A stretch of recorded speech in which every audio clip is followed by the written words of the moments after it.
오늘 이 예배에 나오신 모든 분들 가운데 주님의 은혜가 충만하길 간절히 소망합니다. 아멘. 피곤한 육신 가운데 또 시키지 않아도 스스로 잘 감기는 눈을 잘 부여잡으시고 그 눈꺼풀의 불순종을 오늘 책망하시면서 오늘 순종에 대한 말씀을 잘 귀 기울여 들을 수 있길 간절히 소망합니다. 아멘. 네, 우리가 순종하는 삶이라는 주제를 가지고 1:1 제자 양육의 말씀을 계속해서 진행하게 되어집니다. 오늘은 그 가운데에 나를 따르려거든 이라는 제목으로 함께 말씀을 나눠볼 것인데요. 예수님께서 제자들에게 당신이 죽을 것에 대하여서 말씀하신 후에 아무든지 나를 따라오려거든 자기를 부인하고 날마다 제 십자가를 지고 나를 따를 것이니라 라고 말씀을 주셨습니다. 예수님으로 인하여 변화되어진 삶, 예수님을 믿겠다라고 말하는 자, 또 우리 안에 믿음으로 인하여서 예수 그리스도께서 우리 심령 가운데 임재하신, 그래서 그로 말미암아서 나는 내 안에 주님이 계신 사람입니다 라는 의미로 그리스도인이라는 칭호를 갖고 살아가는 우리, 여러분, 정말 여러분은 예수님을 따르는 삶을 살고 계십니까? 예수님을 따르려고 노력하는 삶을 살고 계십니까? 아멘. 네, 이 말을 다시 바꿔서 말하면 여러분은 순종의 삶을 살고 있습니까? 라고 말하면 더 적절할 수도 있을 것 같습니다. 쉽지 않죠. 우리 순종이라는 단어를 들을 때마다 우리의 마음, 내 모습을 바라볼 때마다 낙심되어지고 연약한 나의 모습에 실망되어질 때가 많은 것 같습니다. 오늘 말씀을 통하여서 나를 따르려거든 하시면서 우리에게 순종을 요구하실 때 사실 그 순종에 우리가 합당한 삶을 살고 있는가, 우리의 모습을 돌아보면 그렇지 않을 때가 많이 있죠. 그래서 우리는 오늘 말씀에서처럼 날마다 라는 단어에 조금 집중해 보아야 할 것 같습니다. 날마다 나의 신앙을 점검하고 내가 주로 인하여서 주님을 따라가는 삶을 살고 있는가를 우리가 계속 점검하는 가운데에 정말 나는 예수 그리스도를 따르는 자인가, 나는 정말 순종의 삶을 살고 있는 자인가를 알 수 있기 때문입니다. 순종, 우리 사전적 의미를 바라보게 되어지면 순순히 따르다, 따름이라는 그러한 의미를 가지고 있습니다. 순순히 따르려면 가장 먼저 중요한 것이 있습니다. 무엇일까요? 네, 말씀 중요합니다. 말씀 중요하고 또 그 말씀을 전해주는 자가 누구인가도 되게 중요하겠죠. 내가 누구를 따르느냐, 따르는 대상이 누구인가가 제일 먼저 중요한 요소가 되어질 것입니다. 내가 따르고자 하는데 그 따르는 대상이 옳은 자가 아니라 그릇된 자를 따르려 한다라면 우린 잘못된 길로 갈 수밖에 없겠죠. 그러니까 우리가 따르려는 대상이 누구인가? 누구이십니까? 예수 그리스도. 그렇죠. 예수 그리스도께서 나를 따라오려거든 이라고 말씀하셨으니 우리가 따름의 대상은 예수 그리스도가 될 것입니다. 다음으로 우리 상근 선생님이 말씀하신 것처럼 따르는 대상이 명확하다면 이제 따르는 대상이 우리에게 무엇을 요구하는지 그 말씀에 귀 기울일 수 있어야 된다는 것입니다. 그분이 어떠한 말을 하는지를 알지 못한 상태에서 그냥 따르기만, 맹목적인 따름만을 갖게 되어진다라면 우리는 또한 어긋난 길로 갈 수 있기 때문입니다. 우리가 따르는 대상의 말을 귀 기울여 들을 수 있어야 하고 또한 그 말씀이 무엇인가 깨달아 알 수 있는 노력도 필요하며 또한 옳고 그름에 대한 분별도 우리에게 반드시 필요합니다. 말씀이 우리에게 주어질 때 그 말씀이 하나님께서 나에게 주시는 것인지 아닌지야 옳고 그름의 분별을 갖기 위해서 우리는 날마다 말씀으로 빗대어 그것을 점검하며 나아가야 되겠죠. 그래서 항상 우리가 따르는 대상이 예수 그리스도, 그리고 그 따름의 올바른 길로 가기 위해서 우리에게 주신 말씀을 가까이 하는 삶을 사는 것, 이것이 순종의 기본이 되어질 수 있을 것 같습니다. 그런데 이 모든 것을 갖추어도 순종이 잘 안 되는 경우가 있습니다. 무엇일까요? 순종의 대상도 알고 있고 또한 그분의 하는 말씀도 내가 따라야 됨을도 알고 있음에도 불구하고 온전한 순종의 삶으로 나아가지 못하는 것은 자기의가 강하기 때문입니다. 나를 내려놓지 못하기 때문에 나의 생각과 나의 판단이 나를 하여금 길을 인도하는 자의 말에 귀 기울이지 못하게 만들고 그분에게 나의 삶의 초점을 맞추지 못하게 만들어서 결국 내가 주관하는 삶으로 나의 삶을 이끌어감으로 순종의 삶에서 어긋나는 모습을 갖추게 되어진다는 것입니다. 이 말을 다시 말씀드리면 이렇게 되어집니다. 우리가 하나님께 예배하기 위해 날마다 예배의 자리에 나아가고 예배하는 삶을 끊이지 않으며 나아갑니다. 또 날마다 성경 읽기에 열심을 해서 아침 저녁으로 성경을 읽고 또 읽습니다. 이렇게 예배하고 말씀 읽는 삶을 계속하며 살아가는데 예배하고 말씀 읽는 삶 외의 전부의 시간은 다 내 생각과 내 판단, 내 의지로 살아간다는 것입니다. 이것이 잘못된 순종의 길이 되어질 수 있다는 것입니다. 예배도 드리고 말씀도 읽고 기도도 열심히 하지만 우리의 삶의 전반적인 모든 일들은 그것과 상관없이 내 의지, 내 생각, 내 판단대로 나의 삶을 주관해서 나아가기 때문에 내 삶은 나의 주관대로 이루어져 가고 있으면서 한편으로 나는 말씀도 읽고 기도도 하고 예배도 드리니 예수님을 따르는 자요, 나는 순종의 삶을 사는 사람입니다 라고 말하는 어리석음을 보이게 되어진다는 것입니다.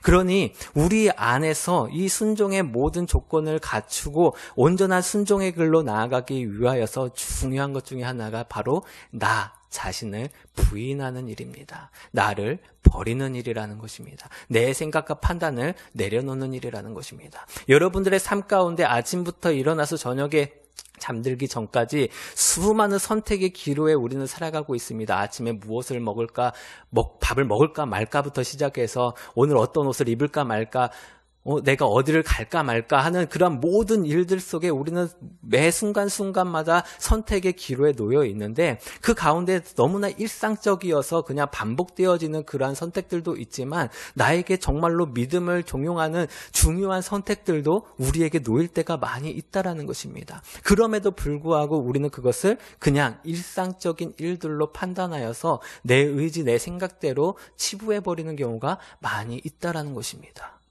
그러기에 우리는 말씀을 읽고 예배하고 기도하는 삶과 동시에 우리에게 중요한 것 중에 하나가 무슨 일을 만날 때마다 주님께 묻는 일이 필요하다라는 것입니다. 내가 이렇게 하는 것이 옳은가요? 아닌가요? 이것이 주님의 뜻인가요? 아닌가요? 이것이 잘 이해되어지지 않는 많은 부분에서는 말씀을 빗대어 점검해 가며 기도로서 하나님께 물어가며 우리의 길을 이어가는 것이 순종의 삶으로 나아가는 것이 되어질 것입니다. 이럴 때에 우리는 나 자신의 의를 버리고 하나님의 뜻을 따르는 삶을 살 수 있기 때문입니다. 여기에서 자기를 부인하고 날마다 제 십자가를 지고 나를 따를 것이다 라고 우리에게 주님께서 말씀하셨을 때 주님께서는 가장 큰 자기 부인을 우리에게 보여주셨습니다.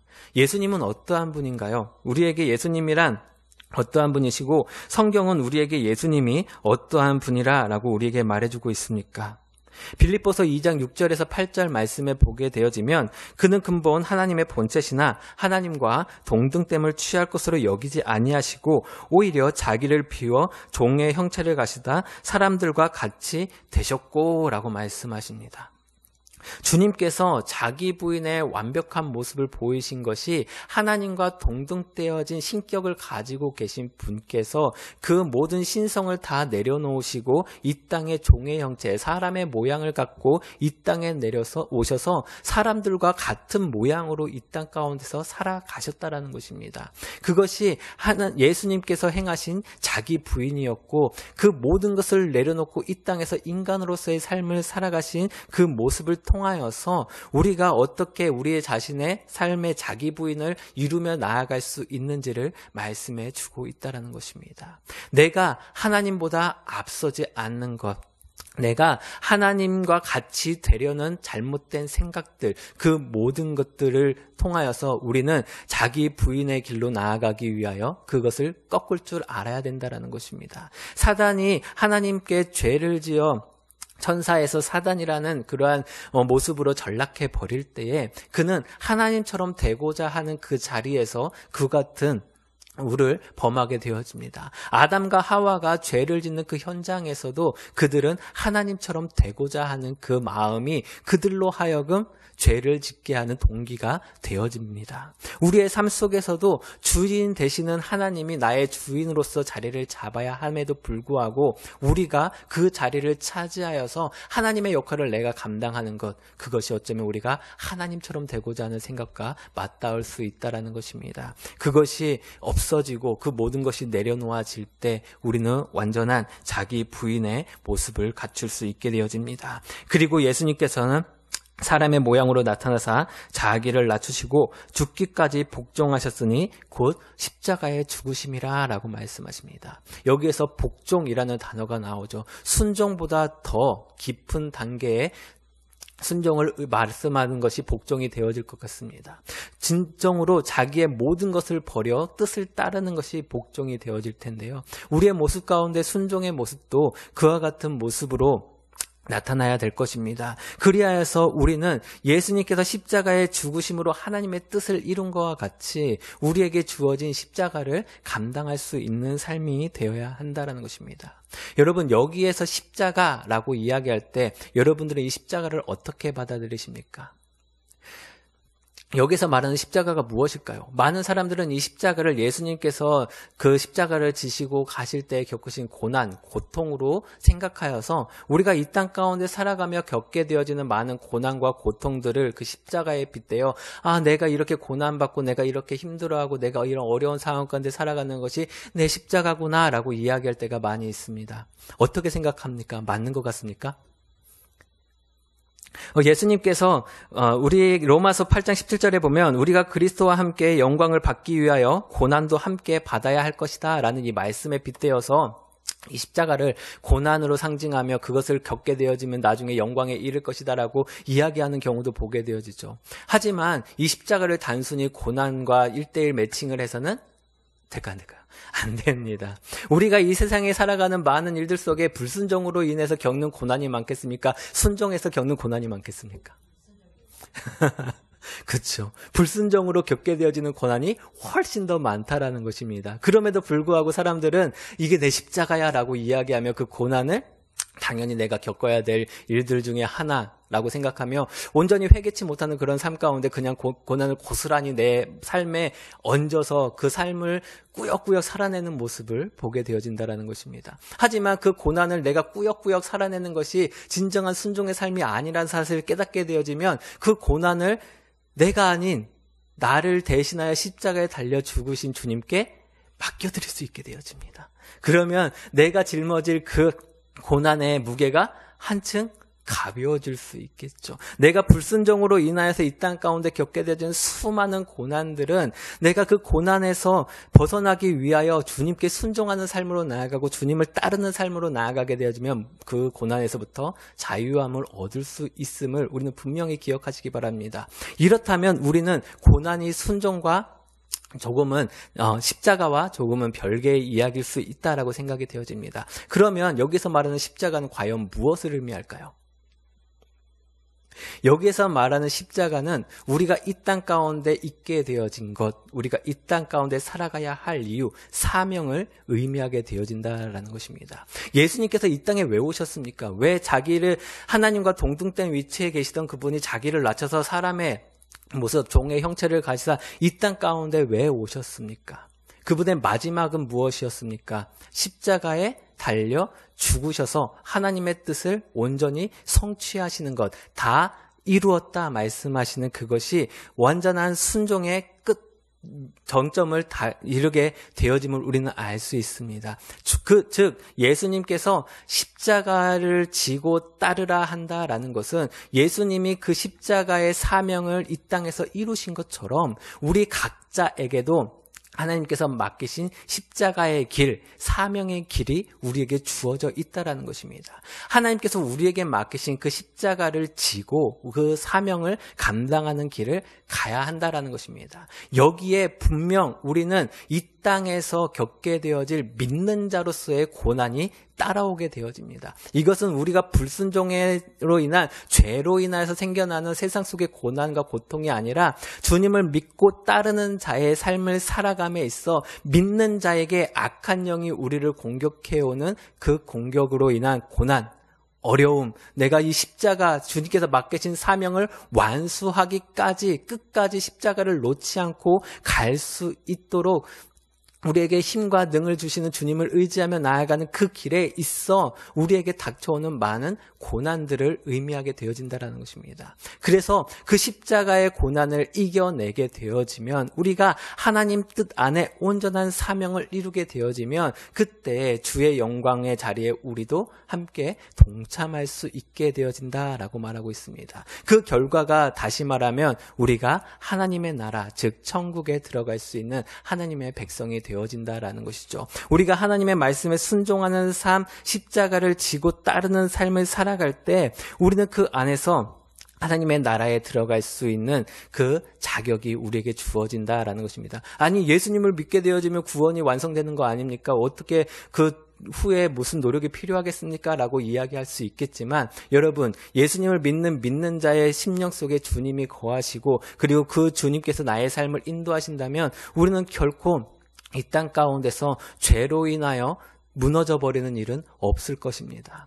우리가 진정으로 주님을 만난 자라면 주님이 결코 나를 놓지 아니하시고 끝까지 이끌어 가심이 우리의 믿음의 근본이요 구원의 확신이 되어지는 것이지 단순히 난 예수님 믿었으니까 천국 딱 이렇게 답을 내리는 것, 정말 내 안에 예수님이 거하시는지 확신도 하지 못하면서 다른 사람이 당신 예수님 믿었으니까는 됐어, 천국이야 라고 말하면 아 그런가 보다 하고 천국 가면 된다라고 생각하는 그 잘못된 생각 속에서 벗어나야 된다라는 것입니다. 내가 주님이 나에게 주시는 심령이 내 마음 가운데 가득하여서 내가 그 길을 따르지 아니하고서는, 내가 주님의 길로 따라 나아가지 아니하고서는 살 수 없을 만큼 내 마음 가운데 정말 죄 지을 때 회개가 일어나고 내가 잘못된 길로 갈 때 돌이키고자 하는 마음이 생기고 주님께 예배하지 못하는 삶을 살 때마다 안타까운 심정이 우리의 마음에 들게 되어지고 교회를 생각할 때마다 눈물이 나고 내가 성도들을 바라볼 때마다 정말로 그들의 삶 하나하나가 주님 앞에 온전히 서기를 바라는 그런 마음들이 우리에게 일어나고 있다면 우리는 분명 주로 인한 구원의 길에 선 사람이겠죠. 그런 사람이 주님을 따르기 위한 그 삶 가운데 우리의 삶을 드리고 기도하는 삶, 예배하는 삶, 말씀의 삶에 거하지 아니하겠습니까? 그런 마음이 없는 자들은 자신의 믿음을 점검해 봐야 되는 것이 훨씬 먼저의 일입니다. 내가 정말 구원받은 자인가? 내가 정말 하나님을 믿는 그리스도인이 맞는가라는 것입니다. 여기에 보면 24절에 이렇게 말씀하십니다. 누구든지 제 목숨을 구원하고자 하면 잃을 것이요 누구든지 나를 위하여 제 목숨을 잃으면 구원하리라 라고 말씀하고 있습니다. 어떻게 우리가 날마다 십자가를 지고 예수님을 따르는 삶을 살아가는 것과 뒤에 이어서 예수님께서 구원에 대한 말씀을 접목시켜서 같이 말씀해 주시는 것이 함께 올 수 있겠습니까? 우리가 나를 부인하고 날마다 십자가를 지고 주님을 따르는 삶을 사는 자에게 온전한 구원의 삶이 이루어지기 때문입니다. 이 말씀을 더 끝까지 보게 되어지면 26절에 이렇게 이야기합니다. 누구든지 나와 내 말을 부끄러워하면 인자도 자기와 아버지와 거룩한 천사들의 영광으로 올 때에 그 사람을 부끄러워하리라 라고 말입니다. 주님이 부끄러워할 대상, 내가 믿는다라고 말하고 살았지만 실제로는 구원의 삶에 이르지 못한 자에 대한 말씀을 하고 있는 것입니다. 여러분, 우리가 주님을 믿는 믿음 안에 산다라면 주님으로 인하여 사는 그 삶 속에 날마다 나의 구원을 이룰 수 있도록 점검하며 믿음의 삶을 살 수 있게 바랍니다. 여기서 날마다라는 말, 항상이라고 우리가 들어온 그런 말이죠. 우리가 항상 기뻐하라, 쉬지 말고 기도하라, 범사에 감사하라 할 때 항상, 날마다, 매 순간순간마다 그 모든 것을 행하라고 이야기하는 것은 어느 한 시점만 하는 것이 아니라 우리가 살아가는 삶의 매일 우리가 함께 이루어져 가야 되는 것, 나의 모든 삶이 주와 동행하는 삶, 주님과 함께하는 삶으로 우리 삶이 이루어져 가는 것, 그것이 내 삶의 온전한 구원을 이루어낼 수 있는 삶이 된다라는 것, 그것이 내가 주님을 따라 순종의 삶을 살 수 있는 유일한 길이라는 사실을 우리에게 말해주고 있는 것입니다. 날마다 우리에게 맡기신 주의 사명, 그것을 지고 예수님이 가신 그 길을 따라 하나님이 우리에게 맡기신 사명을 온전히 이루며 나아갈 수 있는 믿음의 삶을 사시는 우리 모두가 되길 간절히 소망합니다. 그리하여서 우리가 이 땅 가운데 믿는 자로 살아가면서 정말로 세상 안에 내가 믿는 자요, 내가 주님으로 인해 살아가는 그리스도인이요 라고 자신 있게 말할 수 있는 믿음의 삶을 사시길 간절히 소망합니다. 뭐라고 이야기하십니까? 나와 내 말을 부끄러워하는 자를 내가 다시 영광으로 올 때에 그 사람을 부끄러워하리라. 세상 가운데 내가 믿는 자라고 떳떳이 말하지 못하는 사람이 있습니다. 내가 그리스도인이요라고 앞에 당당히 내어놓지 못하는 사람들이 있습니다. 여러 사람과 함께 있는 그 무리 속에서 그냥 섞여서 누가 믿는 자고 누가 믿지 않는 자인지 구별할 수 없듯이 살아가다가 잠깐 교회에 왔을 때 나는 교회에 다니는 사람, 집사요, 권사요, 장로요 이야기하며 그때만 내가 믿는 자로서 나타내지 세상 가운데 믿는 자로 인하여서 손해보게 되어지고 내가 믿는 자이기 때문에 불이익을 겪게 되어지고 믿는 자이기 때문에 사람들의 질타와 질책 속에 거하는 그 순간에 막닥뜨리게 되면 아니요 나는 모르오 하고 베드로처럼 부인하는 그러한 인생이 이 세상 가운데 많이 나타난다라는 것입니다. 우리도 그렇지 않다라는 법이 없습니다. 우리도 세상 가운데서 나에게 불이익이 되어질 때 잠깐 머뭇하지 않습니까? 내가 믿는 걸 드러내야 되나 말아야 되나라고 머뭇거린 적이 혹시 없으십니까? 저는 있어요. 저는 학교 다닐 때, 대학생 때, 그로 인해서 어려움을 겪게 되어지는 그 순간에 내가 내 아버지가 목사님인 것을 숨기고 살았던 적이 있었어요.